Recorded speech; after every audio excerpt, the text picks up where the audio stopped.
Hello again, everyone, and welcome to another episode of Your Broker Admin. Bit of a longer one this week as we catch up with our first guest in the YBA chat room. I'm your host, Rob Cummings, and here's a quick summary of what you can expect in the episode. Firstly, in Humpday Helpers, I'll discuss the impending security changes to the Westpac BrokerHub and the likely impacts on brokers and their support team. I chat with Sally Howie, Settlements Manager with MBES Australia, about the role she and her team play in support of brokers. Then finally, it'll be a quick wrap-up of the outcomes from loan reviews completed during the week ended the 8th of November 2024. Thanks for joining me, and let's get started. We've recently become aware of a Westpac communication around changes to the security settings for the BrokerHub, scheduled for later this month. With the introduction of an OTP, or one-time passcode, this creates complications for any support staff currently accessing the BrokerHub on behalf of the broker. In my opinion, it would have been preferable if they'd set up support staff access like CBA, Bankwest, or Macquarie. By all means, feel free to point this out to your Westpac St George BDM in the hope they may change it down the track. I find it interesting that Westpac haven't gone down this path, given they have previously opted for the shared BrokerHub setup between themselves and St George, which I actually don't mind. As an alternative to having the OTP go to the broker's default email, meaning you then have to onboard or provide support staff with access to your email, we suggest nominating the relative admin email account to receive them. Ironically, this is also the suggested workaround by a couple of the Westpac BDMs I spoke with. All brokers should have access to this email account anyway, and it will allow your admin team to continue having access to the BrokerHub without having to continually bother you. Now, if you have any questions you'd like me to respond to here on the podcast, then you can either message me, Rob Cummings, on linkedin.com with the details, or email them through to rob@mbesaustralia.com.au. Alternatively, if you have any of your own tips that you would be willing to share on the podcast with full credit, then send them through via the same method. Hello, everyone, and welcome to our first ever guest chat on Your Broker Admin. Here in the chat room with me today is Sally Howie, Settlements Manager with MBES Australia. Just some quick background info before we start. Sally was a career banker at the Westpac, firstly in Adelaide before moving up to Brisbane in 2007. She holds a diploma in accounting and finance. Sally joined MBS in 2018 as a settlements officer. Then in 2021, she made the bold decision to buy into the business and took on the role as settlements manager. So Sally, welcome to Your Broker Admin, and thanks for joining me. Thanks, Rob, for inviting me. I appreciate the opportunity. Yeah. And so just before we get started, Sal, I know you're an avid scuba diver. So can you tell us what's the most fascinating thing you've discovered whilst diving? Not quite sure where to start, to be honest. There's lots of things discovered while diving, but probably the two most fascinating things is hearing whale song underwater whilst you're diving. Wow. Yeah, it's pretty amazing. We were off of Lady Elliot Island, and the whales were probably, at least a couple of K out from where we were, but you could quite clearly hear them underwater, which was really amazing. But probably the first and the most amazing thing that I discovered was actually right in our own backyard when we first started diving in Adelaide, and I've been fascinated with them ever since, is our little leafy sea dragons here in South Australia, found down at Rapid Bay as just one of the places here in Adelaide. Oh, wow. But, okay. Yeah. So a leafy sea dragon, is that like a seahorse? It is a bit like a seahorse, but it looks like underwater kelp. So it's got lots of little branches hanging off of it. So it hides and disguises itself fairly well in kelp. So yes, they're quite high find at different times. But they're such beautiful creatures, and they just sort of float near the bottom of the sea. And yeah, just very, very pretty animals to watch. Yeah. So good fun. Sounds amazing. I'm actually quite envious not being able to scuba dive myself. So yeah, you're very lucky, fortunate to be able to do that. Very. All right. Okay. So let's move on to the actual reason you're here with me today, and that's to talk about your role with MBS. So, what was your understanding of the mortgage broking industry before you joined MBS? Funnily enough, my career in Westpac didn't even include any home finance components other than managing a couple of home finance managers when I was a branch manager within Westpac. Yeah. But most of my roles within Westpac were around coaching, training, and supporting teams in change management and all that sort of thing. So although I had a knowledge of home finance in a large bank, the broker industry was a bit of an unknown to me. Yeah.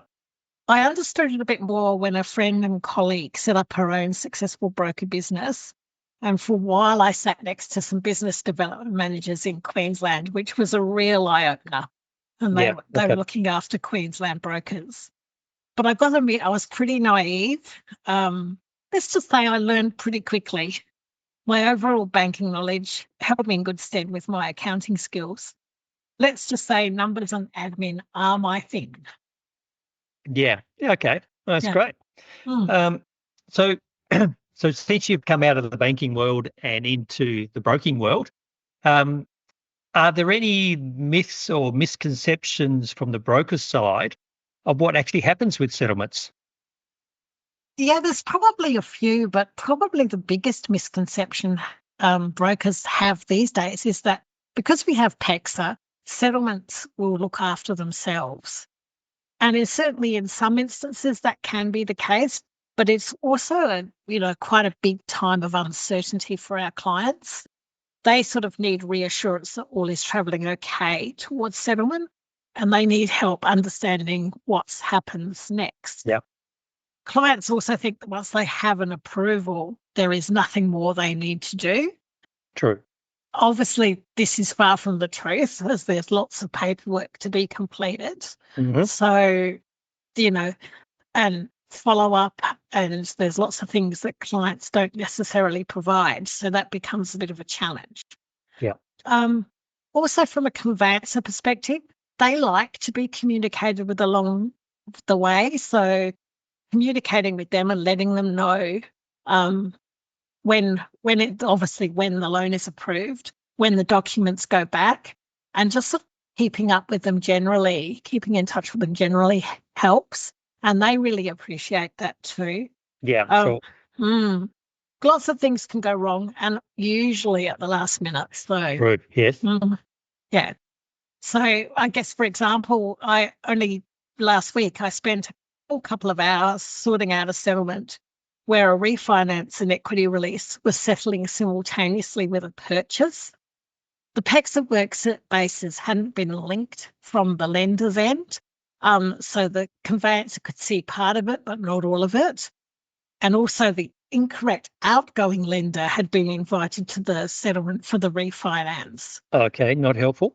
Not helpful at all. And that became quite challenging, and lots of time on the phone. So being on hold on the phone to a lender is not what a broker wants to experience. But we do that all the time. Yeah, I'm sure. I'm absolutely sure. If you're enjoying the podcast, then feel free to jump onto podchaser.com, search Your Broker Admin, where you can leave a review, rate the podcast, or just simply follow us so you don't miss an episode. Okay. And so what exactly is it that a settlements officer does at MBS? And how does it assist brokers with their business? Okay. Essentially, the settlement team look after the process from formal approval to post-settlement. We communicate with the clients, the conveyancers, lenders, and of course the broker to guide and assist deals to settlement as smoothly and as quickly as possible. Right. From notifying the client, the solicitor or settlement agent, if you're in WA, they're known as settlement agents, and the real estate agent sometimes, depending on which state you're in. Yeah, that's generally South Australia and WA. Is that correct? Yeah, that's correct.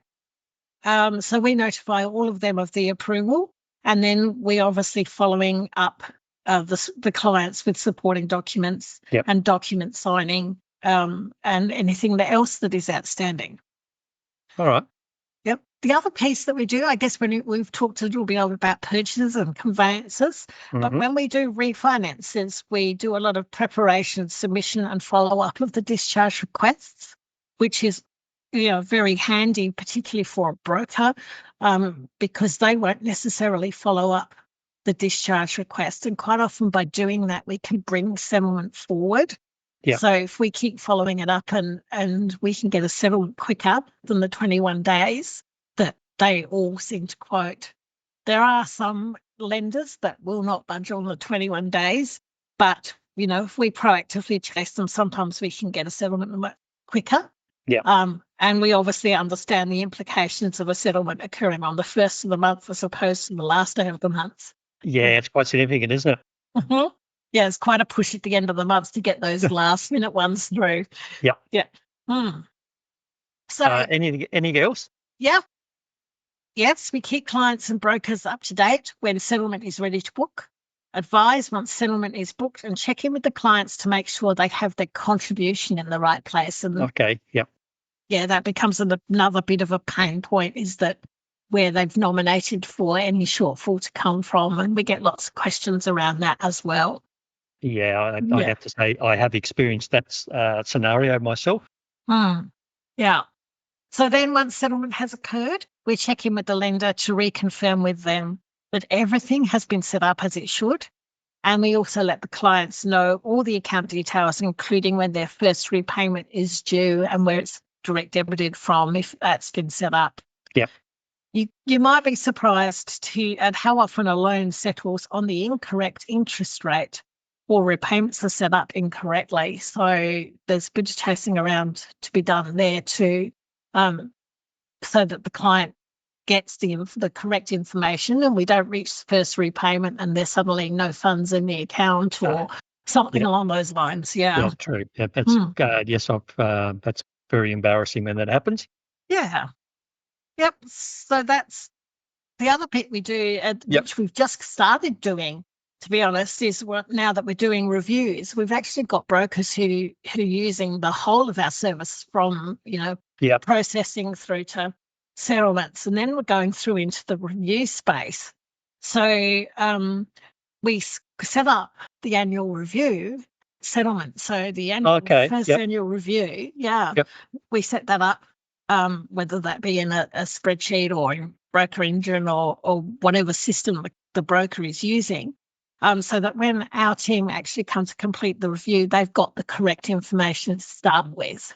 So yeah, it's an often missed piece of the puzzle, and regardless whether the broker's doing themselves or someone else is doing on their behalf, I can imagine how that would be very helpful. Yeah. So overall, I guess the aim is to make sure that we cover off pretty much everything in that space, so that the broker doesn't have to keep chasing around for outstanding items. Yeah. And obviously with the reviews space happening, client retention is obviously a big focus for us. Yeah, absolutely. It's very important. So we're always open to requests from brokers if they would like something specific done too. Like, we do have a process, but if the broker has a particular thing that they want done within that process, or we have to step outside it slightly, we are open to suggestions and feedback from our brokers as well, so that helps the broker step away from the process so they can concentrate on looking after their clients at the interview stage. Yeah, I can imagine that, as a business, to keep up with the changing world, flexibility is probably very important these days. Yes, definitely. Yeah, we're finding more and more that broker requirements are different from each broker. So we don't necessarily stick to what's tried and true. If broker wants something different, well then, Yeah. we'll definitely look at what's possible for them. Yeah. Okay. Well, that's potentially a lot going on just for a settlement sale. So if someone wanted to get in contact with you to find out some more detail about the settlement services that MBS provide and how it might help their business, how can they get in contact with you? They can get in contact with me via email at Sally, Sally, at mbesaustralia.com.au, or on LinkedIn, I'm under Sally Howie. Right. Excellent. Thank you very much. Well, that's basically it for today. I really appreciate you putting some time aside to come and talk with me today. Thank you very much again. No problem at all. And enjoy the rest of your week. Okay, thank you. Thanks, Rob. Thanks, Sally. Bye. Bye. Hello, everyone, and welcome to this week's Loan Reviews wrap-up for the week ending the 8th of November. Not much to report for the week, with only a handful of reviews finalised. Most of the reviews are either waiting on a pricing outcome with the relative lender, or we're yet to have a conversation with the client. We still manage just over $7,000 in annual interest savings, though, with most of that being from one loan review. It was an expiring fixed rate with ING, where the quoted revert rate was 8.28%. Bit of a no-brainer, really, with a repricing request returning 6.19% outcome on the revert rate. It does highlight, however, what might have been if the broker hadn't proactively intervened in the rollover process and it was allowed to run its natural course. The client was potentially looking at an extra $520 in interest each month. Speaking of ING, just checking that everyone was aware that their review form no longer needs to be signed by the client, just the broker. It was highlighted in our Humpday Helper number 108 post about a month ago. That's all for this week, and we'll be back next time with a lot more outcomes expected. Just a quick reminder that if you'd like to provide a review on the podcast, then you can jump onto podchaser.com, search Your Broker Admin, and leave your review there, which would be greatly appreciated. Also, if you want to follow me personally, you can do so at linkedin.com. This is Rob Cummings with Your Broker Admin. Thank you for listening.